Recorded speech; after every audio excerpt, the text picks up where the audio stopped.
ಕೃಷ್ಣನನ್ನು ಹೃಷಿಕೇಶ ಎಂದು ಕರೆದಿದೆ, ಏಕೆಂದರೆ ಅವನು ಎಲ್ಲ ಇಂದ್ರಿಯಗಳ ಒಡೆಯ. ಜೀವಿಗಳೆಲ್ಲ ಅವನ ಅವಿಭಾಜ್ಯ ಅಂಶಗಳು. ನಿರಾಕಾರವಾದಿಗಳು ಜೀವಿಗಳಿಗೆ ಇಂದ್ರಿಯಗಳಿವೆ ಎನ್ನುವುದಕ್ಕೆ ವಿವರಣೆ ಕೊಡಲಾರರು. ಆದುದರಿಂದ ಅವರು ಎಲ್ಲ ಜೀವಿಗಳನ್ನೂ ಇಂದ್ರಿಯರಹಿತರು ಅಥವಾ ನಿರಾಕಾರ ಎಂದು ವರ್ಣಿಸಲು ಕಾತರರಾಗಿರುತ್ತಾರೆ. ಎಲ್ಲ ಜೀವಿಗಳ ಹೃದಯಗಳಲ್ಲಿ ನೆಲೆಸಿರುವ ಭಗವಂತನು ಅವರ ಇಂದ್ರಿಯಗಳನ್ನು ನಿರ್ದೇಶಿಸುತ್ತಾನೆ, ಆದರೆ ಆಯಾ ಜೀವಿಯು ಶರಣಾಗತನಾಗಿರುವ ರೀತಿಯಲ್ಲಿ ನಿರ್ದೇಶಿಸುತ್ತಾನೆ. ಭಕ್ತನು ಪರಿಶುದ್ಧನಾದರೆ ಭಗವಂತನು ಅವನ ಇಂದ್ರಿಯಗಳನ್ನು ನೇರವಾಗಿ ನಿಯಂತ್ರಿಸುತ್ತಾನೆ. ಕುರುಕ್ಷೇತ್ರ ರಣಭೂಮಿಯಲ್ಲಿ ಭಗವಂತನು ನೇರವಾಗಿ ಅರ್ಜುನನ ಅಲೌಕಿಕ ಇಂದ್ರಿಯಗಳನ್ನು ನಿಯಂತ್ರಿಸುತ್ತಾನೆ. ಇದರಿಂದಲೇ ಅವನನ್ನು ಹೃಷಿಕೇಶ ಎಂದು ಕರೆಯುವುದು. ಭಗವಂತನಿಗೆ ಅವನ ಬೇರೆ ಬೇರೆ ಕಾರ್ಯಗಳಿಗೆ ಅನುಗುಣವಾಗಿ ಬೇರೆ ಬೇರೆ ಹೆಸರುಗಳು ಇವೆ.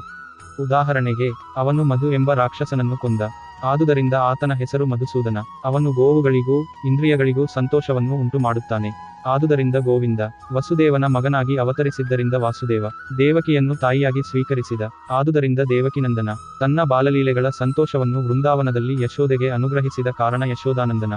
ತನ್ನ ಗೆಳೆಯ ಪಾರ್ಥನ ಸಾರಥಿಯಾದನೆಂದು ಪಾರ್ಥಸಾರಥಿ. ಕುರುಕ್ಷೇತ್ರದ ರಣರಂಗದಲ್ಲಿ ಅರ್ಜುನನಿಗೆ ಮಾರ್ಗದರ್ಶನ ಮಾಡಿದುದರಿಂದ ಹೃಷಿಕೇಶ. ಈ ಕುರುಕ್ಷೇತ್ರದಲ್ಲಿ ಅರ್ಜುನನನ್ನು ಧನಂಜಯ ಎಂದು ಕರೆಯಲಾಗಿದೆ, ಏಕೆಂದರೆ ಅವನ ಅಣ್ಣನು ಕೈಗೊಂಡ ಹಲವು ಯಾಗಗಳಿಗೆ ಹಣವು ಅಗತ್ಯವಾದಾಗ ಅದನ್ನು ಪಡೆಯಲು ಅವನು ನೆರವಾದ. ಭೀಮನಿಗೆ ವೃಕೋದರನೆಂದು ಹೆಸರು, ಏಕೆಂದರೆ ರಾಕ್ಷಸ ಹಿಡಿಂಬನನ್ನು ಕೊಲ್ಲುವಂತಹ ಅಸಾಧಾರಣ ಸಾಹಸಗಳನ್ನು ಮಾಡಿದಂತೆಯೇ ಅವನು ಎಲ್ಲರನ್ನೂ ಮೀರಿಸಿ ಆಹಾರವನ್ನು ತಿನ್ನುತ್ತಿದ್ದ.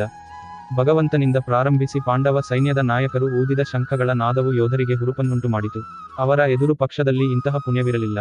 ಪರಮ ನಿಯಾಮಕನಾದ ಶ್ರೀಕೃಷ್ಣನೂ ಅಲ್ಲಿರಲಿಲ್ಲ, ಭಾಗ್ಯಲಕ್ಷ್ಮಿಯೂ ಇರಲಿಲ್ಲ. ಆದುದರಿಂದ ಅವರ ಸೋಲು ಆಗಲೇ ನಿಶ್ಚಯವಾಗಿ ಹೋಗಿತ್ತು. ಶಂಖಗಳ ನಾದವು ಘೋಷಿಸಿದ್ದು ಈ ಸಂದೇಶವನ್ನೇ.